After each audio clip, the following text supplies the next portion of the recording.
sebentar kita baca. Dan gereja adalah Israel baru. Maka simbolnya juga 12 gitu loh. Setelah 12 suku Israel ada apa? 70 tua-tua Israel. Namanya Seknim dalam bahasa Ibrani. Di dalam murid Yesus pun juga seperti itu. Yesus imam besar perjanjian baru. Israel baru diwakili 12 rasul. Tua-tua diwakili 70 murid. Persis sama. Karena yang perjanjian baru itu penggenapan dari perjanjian lama. Nah, dalam dialog dengan Muslim ini harus ditekankan. Rasul dan Nabi itu definisinya apa dulu? Nah, saya kira itu saudara-saudara. Jadi kalau kita tidak membedakan itu, nanti jangan-jangan kita ini GR terhadap agama lain, juga orang lain GR terhadap agama kita gitu. Atau iman kita. Dalam Alkitab, sekalipun nabi-nabi diutus Allah, tetapi kata benda rasul tidak pernah diterapkan untuk nabi-nabi. Ini yang penting. Nabi itu utusan, betul. Tetapi nabi-nabi tidak pernah disebut rasul. Seperti misalnya Daud nggak pernah ada Rasulullah, Daud nggak pernah ada. Yesus disebut rasul khusus imam besar perjanjian baru tadi. Nah, kata rasul adalah terjemahan dari bahasa Ibrani seliyah. Jamaknya selihim. Artinya apa? Yang dikirim, yang diutus. Saliyah itu bahasa Aramaiknya saliha. Diterapkan dalam makna utusan. Utusan apa? Utusan dalam kongregasi, dalam jemaat. Itu kalau di dalam konteks Yahudi ya, yang diwakili oleh seorang yang bernama Hazan. Itu bertugas di dalam ibadah membantu yang namanya kepala dari kongregasi yang disebut Saliyah Hasibur atau Saliyah Sibur. Itu dalam konteks Yahudi dulu. Lalu di dalam Talmud misalnya Traktat Gitin memberikan komentar atas bilangan 28 ayat 18 bahwa pada hari-hari pertemuan baik laki-laki maupun perempuan, maksudnya pada saat perayaan, yang terpilih sebagai agen, wakil, utusan bahasa Ibrani saliyah. Dalam Alkitab Septuaginta kata salah mengutus, saliyah utusan diterjemahkan dengan apostelo dan apostolos. Utusan rasul itu apostolos. Dalam bahasa Arab diterjemahkan rasul. Jadi meskipun Nabi juga berfungsi sebagai utusan Tuhan, tetapi kata rasul tidak pernah diterapkan untuk Nabi, tapi lebih diterapkan untuk utusan yang mewakili dalam peribadatan. Itulah yang diambil alih oleh perjanjian baru. Makanya Yesus disebut rasul dan imam besar yang kita akui, yaitu Yesus. Jadi nggak boleh kita lakukan pemaksaan paradigma. Kalau gitu Alkitab sendiri menyebut Yesus itu rasul. Makanya dia bukan Tuhan. Bukan itu maksudnya. Ya. Nah, kembali kepada teks yang sering dimaknai sebagai nubuat kehadiran Nabi Islam Muhammad. Nah, ini saya tidak akan ngomong agama lain, tidak. Saya tidak pernah mengintervensi agama lain, tidak. Semua yang saya baca, saya tidak latah untuk mengintervensi agama lain. Saya hanya menjelaskan pemakaian ayat-ayat Alkitab untuk ditafsirkan secara Islami itu yang saya luruskan. Satu. Yang kedua, kalaupun saya mengutip misalnya teks Al-Quran seperti yang saya kutip dari An-Nisa 171, itu sama sekali saya juga tidak akan mengambil pembenaran dari kitab suci orang lain, tidak. Tapi saya meluruskan bahwa teks yang juga dihantamkan kepada iman Kristen, pokok-pokok yang dituduh diyakini Kristen itu bukan ajaran Kristen, itu saja yang mau saya sampaikan. Lah untuk secara akurat sebagai seorang yang menekuni dunia akademis kan tentu harus ada alat buktinya. Ini mana teksnya? Kalau sekedar saya ngomong kan itu kan asbun, asal bunyi. Nah, teks yang dipersoalkan tidak menubuatkan Yesus itu Dari Ulangan pasal 18 ayat 15 sampai 20. Kita lihat dulu bahasa aslinya. Seorang nabi, mihir beka meaheka. Perhatikan. Seorang nabi mihir beka di tengah-tengahmu. Artinya di tengah-tengah Israel, bukan di luar Israel. Meaheka, di antara saudaramu. Mu di sini menunjuk kepada Israel yang jumlahnya 12 tadi. Jadi seorang nabi mihir beka di tengah-tengahmu, meaheka di antara saudaramu, ya. Artinya di antara 12 suku Israel tadi. Yesus lahir dari suku Yehuda, Musa lahir dari suku Lewi. Penandanya apa? Kamu nih yang seperti aku. Nabi itu fungsinya seperti Musa. Yakim leha, akan dibangkitkan bagimu Adonai Eloheka, oleh Tuhan Allahmu, Tuhan Allah yang kamu sembah. Elau tismaun, hendaklah dia yang harus kamu dengarkan. Jadi Nabi ini seperti Musa. Dalam hal apa Nabi ini seperti Musa? Nabi Eksodus maknanya. Jadi ada orang yang menafsirkan Musa punya anak, punya istri. Yesus tidak punya anak, tidak punya istri. Tidak cocok untuk Yesus. Cocoknya untuk Nabi Muhammad SAW katanya. Ya sudah, itu boleh-boleh aja nafsirkan. Tapi orang Kristen seperti saya kan boleh-boleh juga menyampaikan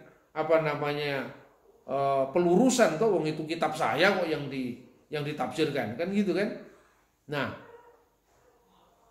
itu yang penandanya itu penanda umum. Lah kalau sekedar Musa punya istri, punya anak, ya saya juga punya istri, punya anak, ya sama lah. Itu kan bukan penanda secara khusus. Ini namanya nubuat, itu kan penanda secara khusus. Seperti Musa. Itu khususnya Eksodus, Nabi pembebas. Tapi ada kekhususan yang lain yang tidak dimiliki orang lain. Musa terancam bunuh tatkala dia masih kecil.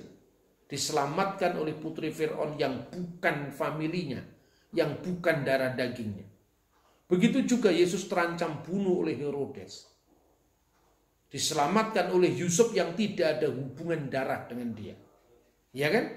Yusuf kan suami Maria, tapi dia tidak melahirkan Yesus karena benihnya Yesus dari Roh Kudus, bukan dari Yusuf, kan begitu, orang lain. Tidak semua orang terancam bunuh selalu di Mesir ngungsinya. Banyak yang terancam bunuh tapi di Mojokerto, di Simalungun, di Banjarmasin, Banjarbaru, Papua kan itu kan. Tidak semua terancam bunuh dan berada di Mesir, itu khusus. Nah, tapi kekhususan yang paling utama itu adalah Nabi Eksodus.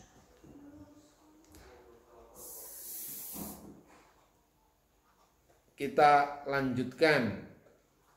Nah, ini satu naskah yang berasal dari Qumran, Dead Sea Scroll. Naskah ini naskah dari Laut Mati. Nafi ahim lahem mihereb ahekem kamuha. Seorang nabi akan kubangkitkan bagi mereka dari antara saudara mereka seperti engkau ini. Jadi Tuhan itu menjawab permohonan Bani Israel. Permohonan apa itu dibaca pada ayat sebelumnya, yaitu ayat 16 dan 17. Aku tidak mau lagi melihat Tuhan dengan cara yang seperti ini. Artinya ketika bangsa Israel itu ketakutan, kegentaran karena apa? 10 perintah Tuhan, Asyeret Hadifarim, yang diturunkan kepada Nabi Musa di Gunung Horeb itu. Digambarkan di sana kilat bersapung menyambar-nyambar di langit yang luas Sinai itu. Tuhan menuliskan hukumnya dengan jarinya sendiri, digambarkan dalam kitab Taurat. Mulai hukum pertama, kedua, ketiga, sampai hukum yang ke-10. Anoki Adonai Eloheka Asher Husetika Me'aret Misrayim Mipet Afadim. Akulah Tuhan Allah yang kamu sembah, yang mengeluarkan engkau dari tanah Mesir, dari rumah perbudakan, dari tempat perbudakan. Lo yihye leha Elohim akhirim alfanai. Jangan ada padamu ilah-ilah yang lain di hadapan hadiratku. Itu yang membuat suasana gentar luar biasa. Makanya aku tidak mau melihat lagi dengan cara yang seperti ini karena takut mati.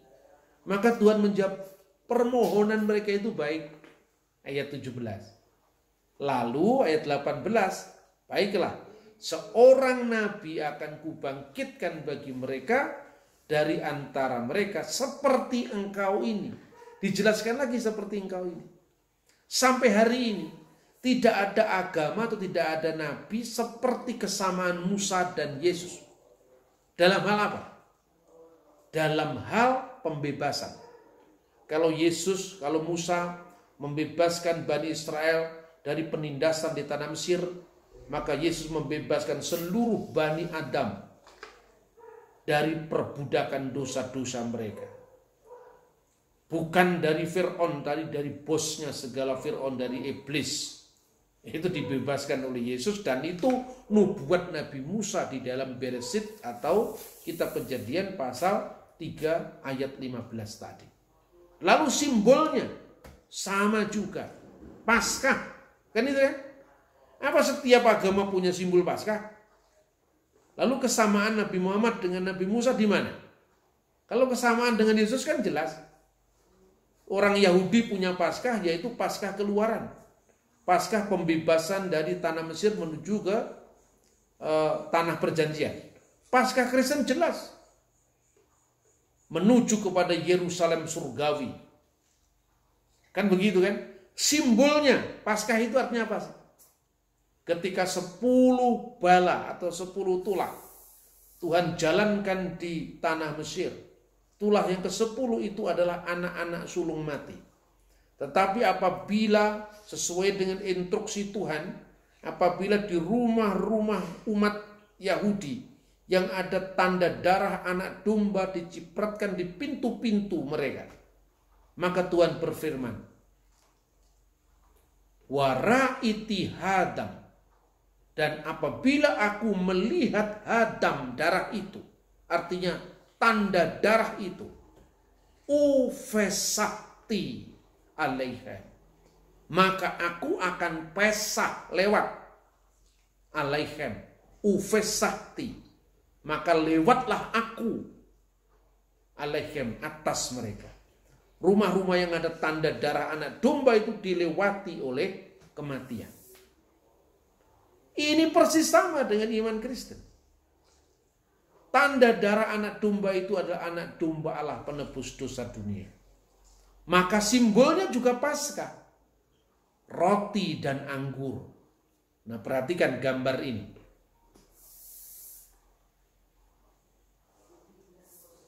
Kalau kita melihat gambaran tentang Paskah Yahudi dan Kristen. Di situ kalau Paskah Yahudi, seder hapesah itu ya. Ada potongan daging anak domba, ada sejenis salad, ada telur. Paskah Yahudi selalu ada telur. Jadi jangan lagi mempersoalkan yang benar itu Eastern apa Passover Pak, ya benar semua lah itu kan. Satunya bahasa Jerman, satunya bahasa Ibrani, gitu aja dipersoalkan. Ya toh, lu dicari-cari itu Ishtar itu sama dengan Dewi Ishtar, itu hanya mirip kata, itu tidak ada urusannya. Ishtar itu dewi yang disembah di suku-suku Sidon di Libanon sana, lupa bangsa Punisia sana, itu nggak ada urusannya dengan Happy Easter dalam bahasa Inggris, nggak ada urusannya itu. Sama dengan Naruto sama Naruto itu nggak ada hubungannya, hanya mirip-mirip saja. Nah, telur itu nggak ada urusannya dengan kelinci-kelinci yang buat hiasan Paskah di Eropa, itu tidak ada. Telur itu di dalam simbol Paskah Yahudi adalah simbol kesuburan. Jadi sekalipun bangsa kita ini tertindas, terlunta-lunta dalam pengasingan, dalam diaspora, tapi selama Tuhan memberikan rahim yang subur bagi perempuan-perempuan kita, bangsa ini tidak akan punah.